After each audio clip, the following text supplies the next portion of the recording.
Hello बंधु बान्धवीসকল মই আহিছোঁ আজি অনলাইনত কেনেকৈ মৃত্যুৰ প্ৰমাণপত্ৰ বনাব পাৰিব সেইটো লৈ। আপুনি এটা প্ৰথমে কাম কৰিব, আপুনি গুগলত যাই RTPS লিখি সাৰ্চ কৰিব। তাৰপিছত এইটো পেজত আপুনি খোল খাব। তাৰপিছত আপোনালোকে ইয়াত দেখা পাব লগইন আপোনালোকে ইয়াত লগইন ৰেজিষ্ট্ৰেশ্যন ক্লিক কৰিব। তাৰপিছত এনেকুৱা এটা ID যদি আপোনাৰ নাথাকে তেনেহ'লে নিচত ক্লিক কৰি বনাব পাৰিব।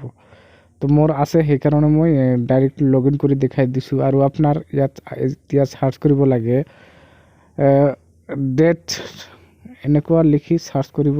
তাৰপিছত ইয়াত দেখা পাব যে application delete date registration, permission for delete date registration, সেইটো অপশ্যন ক্লিক কৰি সাৰ্চ কৰি দিব। সাৰ্চ কৰাৰ পিছত আপোনালোকে ইয়াত দেখা পাব এপ্লাই এটা অপশ্যন আহিছে, সেইটো হেল্থ ফেমিলি ৱেলফেয়াৰ ডিপাৰ্টমেণ্টৰ পৰা হয়। আৰু এপ্লাইত ক্লিক কৰাৰ পিছত ইয়াত কি ডকুমেণ্ট লাগিব ইয়াত উল্লেখ কৰিছে, দেখা পাব scan copy application form, hospital doctor central regarding date or certificate age proof if any mandatory, proof of resident, আপুনি যিবিলাক Aadhaar card, voter ID card, PAN card যিবিলাক হয় সেইটো ৰেচিডেণ্ট প্ৰুফ হ'ব। আৰু এটা কোৰ্টৰ পৰা এফিডেভিট কৰিব লাগে, নটাৰী নচলিব, মেজিষ্ট্ৰেটৰ চিল চিগনেচাৰ থাকিব লাগিব। আৰু যদি আপোনাৰ কিবা অন্য ডকুমেণ্ট আছে তেনেহ'লে আপুনি দিব পাৰে 5 নম্বৰত। তো আপোনাৰ এপ্লিকেশ্যন ফিজটো হ'ব 30 টকা, 30 টকা ডিষ্ট্ৰিক্টৰ পৰা, আৰু এইটো ছাইডৰ পৰা 10 টকা আপোনাৰ কটা যাব। তো আপোনালোকে মই ফুল প্ৰচেছ এতিয়া দেখুৱাই দিম যে কেনেকৈ আপোনালোকে এজন মানুহৰ মৃত্যু হোৱাৰ পিছত পলম হোৱাৰ কাৰণে আপোনালোকে চাৰ্টিফিকেট উলিয়াব পৰা নাই, সেইকাৰণে আপোনালোকে কি কৰিব, অনলাইনত মই এপ্লাই কৰি আপোনাক দেখুৱাই দি আছোঁ। যিবিলাক চাৰ্টিফিকেট পলম হৈ গৈছে, মানে সময়মতে বাহিৰ কৰা নাই, সেইবিলাকৰ ক্ষেত্ৰত আপোনালোকে এইটো পাৰমিশ্যন ডিলেট ডেট ৰেজিষ্ট্ৰেশ্যন কৰিব লাগে। আৰু যদি কিবা কাৰেণ্ট ডেট হৈ থাকে তেনেহ'লে আপোনালোকৰ জইণ্ট ডাইৰেক্টৰ অফিচৰ পৰা বাহিৰ কৰিব লাগে। আপোনালোকৰ ওচৰত পাই যাব সেইটো অপশ্যন, বা PSCৰ পৰা বাহিৰ কৰিলে হ'ব। তো প্ৰথমে দেখা পাব এপ্লিকেণ্ট নেম, তাৰপিছত দেখা পাব এপ্লিকেণ্ট জেণ্ডাৰ, তাৰপিছত মোবাইল নম্বৰ অট'মেটিক থাকিব। ইয়াত আপোনালোকে পেন নম্বৰ দিলেও হ'ব, নিদিলেও হ'ব। আৰু যিজন ব্যক্তি মৰিছে তাৰ লগত এপ্লাইকাৰীৰ সম্পৰ্ক কি, মানে যিজন মৰিছে সেইজনটো এপ্লাইকাৰী নহ'ব, সেইকাৰণে আপোনালোকে বেলেগ মানুহে এপ্লাই কৰিলে হ'ব, তাৰ আত্মীয় স্বজন বা কিবা ৰিলেটিভ থাকিলে এপ্লাই কৰিলে হ'ব।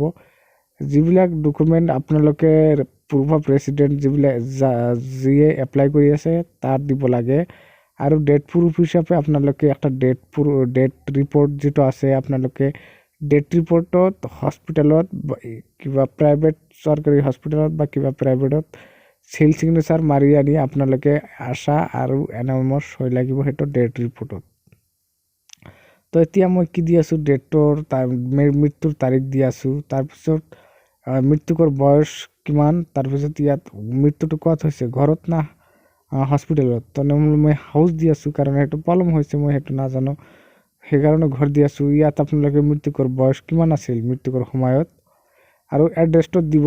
যদি আপোনাৰ ঘৰত মৰে তেনেহ'লে সেই ঘৰটো কোন ঠাইত হয় সেইটো এড্ৰেছ ইয়াত ভৰাই দিব। আৰু যদি হস্পিটেলত মৰে হস্পিটেলত ঠিকনাটা সেইটো দিব লাগিব। তো তাৰপিছত আপোনালোকে ৰিজন ফৰ বিং লেট, ইয়াত কৈছে যে পলম হোৱাৰ কাৰণ কি, মানে দেৰি হোৱাৰ কাৰণ কি, তেনেহ'লে আপোনালোকে বনাফাইড মিষ্টেক লিখি দিব বা বেলেগ কিছু লিখিলেও হ'ব। ইয়াত তাৰপিছত মৃতকৰ পিতৃৰ নাম দিব লাগিব। তাৰপিছত সেইকেইটা দিয়াৰ পিছত আপোনালোকে ৰাজ্য চিলেক্ট কৰিব, ডিষ্ট্ৰিক্ট চিলেক্ট কৰিব। তাৰপিছত চাব ডিভিশ্যন ৰেভিনিউ চাৰ্কেল চিলেক্ট কৰাৰ পিছত ইয়াত 7 নেক্সট কৰি ক্লিক কৰিব। ইয়াত কিবা এটা ভুল হৈ গ'ল নেকি, সেইকাৰণে নেক্সটো নহ'ল, হৈছে এতিয়া নেটৰ কাৰণে এনেকুৱা দেখুৱাইছে। প্ৰথমে দেখা পাব হস্পিটেলৰ ডেট ৰিপৰ্টটো যিটো আছে সেইটো। আৰু যদি আপোনালোকে ডেট ৰিপৰ্ট উঠাব পৰা নাই তেনেহ'লে আপোনালোকৰ পঞ্চায়তৰ পৰা এখন চাৰ্টিফিকেট পাব ডেটৰ, সেইটো আপলোড কৰিলে হ'ব। ডেট প্ৰুফ হিচাপে আৰু কবৰস্থানৰ ৰিচিপ্ট আপলোড কৰিলে হ'ব। প্ৰুফ অফ ৰেচিডেণ্ট এফিডেভিট আধাৰ এইকেইটা ডকুমেণ্ট আপলোড কৰি দেখিবলৈ পাব 500 কিবিৰ তলত হ'ব লাগিব। তাৰপিছত মই গোটেইকেইটা ডকুমেণ্ট আপলোড কৰি আছোঁ। এতিয়া গোটেইকেইটা ডকুমেণ্ট আপলোড কৰাৰ পিছত আপোনালোকে 7 নেক্সট কৰি দিব। তো এতিয়া মই কি কৰিম, 7 নেক্সট কৰি দিছোঁ। দিয়াৰ পিছত আপোনালোকে ইয়াত ফৰ্মটো চাব কিবা ভুল হ'লে আপোনালোকে আকৌ এডিট কৰিব পাৰিব। এতিয়া ফাইনেল ছাবমিট দিয়াৰ পিছত আপোনালোকে সেইটো এডিট কৰিব নোৱাৰে। তো গতিকে আপোনালোকে ভালদৰে চাই দেখিব যে কোনো ঠাইত কিবা ভুল হৈছে নেকি।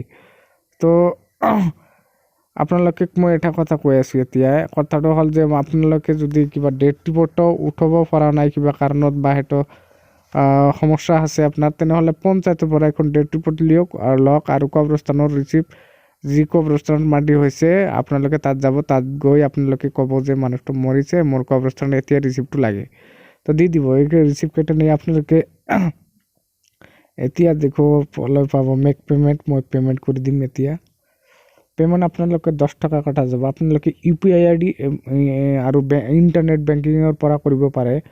তো মই এতিয়া কি কৰিম, UPI IDৰ পৰা পে'মেণ্ট কৰিম, কিয়নো মোৰ এক্সিছ বেংকৰ একাউণ্ট নাই। তো গতিকে আপোনালোকে কোনো টেনশ্যন কৰিব নালাগে। আপোনালোকৰ ফোনপে', পে'টিএম পে' যি থাকক না কিয়, গুগল পে' থাকিলেই হ'ল। কেৱল আপোনালোকে UPI ID ইণ্টাৰ কৰি আপোনালোকে পে'মেণ্ট কৰিব পাৰিব। তো মই যেনেকৈ ছিলেক্ট কৰি আছোঁ আপোনালোকে তেনেকৈ ছিলেক্ট কৰিব। যদি আপোনালোকে ইণ্টাৰনেটৰ UPI পায়ৰ পৰা পইচাটো দিব বিচাৰে বা কাৰ্ডৰ পৰা দিব পাৰিব, credit card, debit card, internet banking 3টা অপশ্যন ইয়াত দিয়া আছে। মই UPI ID এণ্টাৰ কৰি আছোঁ, আৰু কিয়নো মই UPI ID সহজ হয়। আৰু ইণ্টাৰনেট বেংকিং ছিলেক্ট কৰিলে সেইটো ID লগ ইন কৰিব লাগে, বহুত ঝামেলা হয়। সেইকাৰণে মই ইয়াত কেপচাৰ দবাই এতিয়া ছাবমিট বুটানত ক্লিক কৰি দিছোঁ। আপোনালোকে 4 মিনিট সময় দিয়া হৈছে। এই 4 মিনিটত আপোনালোকৰ মোবাইলত এটা নটিফিকেশ্যন যাব আৰু পে' কৰি দিব।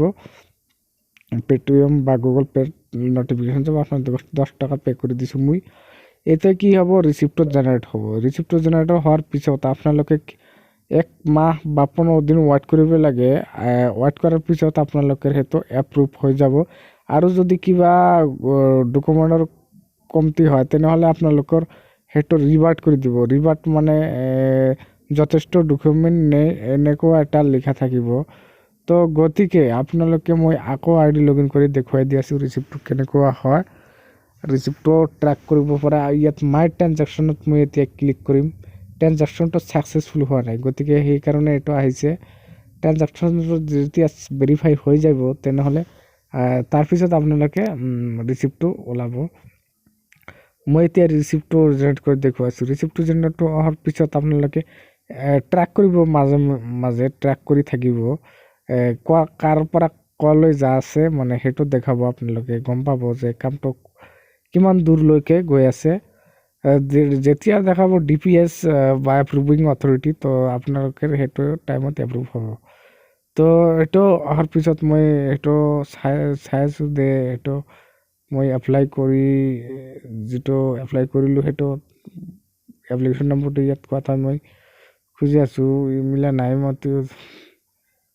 তো মই এতিয়া পে'মেণ্টটো ছাকচেছ হৈছে, সেইটো বেলেগ আগৰ। মই আজি যিটো এপ্লাই কৰিছোঁ সেইটো পাৰ্মিশ্যন ফৰ ডেট ৰেজিষ্ট্ৰেশ্যন সেইটো হ'ব লাগে। তো গেট একনলেজমেণ্ট ক্লিক কৰিব। ইয়াত এটা একনলেজমেণ্ট নাম্বাৰ আপোনালোকে ওলাব, আৰু এইটো এখন প্ৰিণ্ট আউট ল'ব পাৰিব। আপুনি ডিষ্ট্ৰিক্টৰ ID ইয়াত দিয়া থাকিব, আৰু ইয়াত নতুন RTPSৰ ID দিয়া থাকিব। তো প্ৰিণ্ট ইংলিছ একনলেজমেণ্ট ক্লিক কৰি প্ৰিণ্ট আউট কৰি ল'ব। Thank U.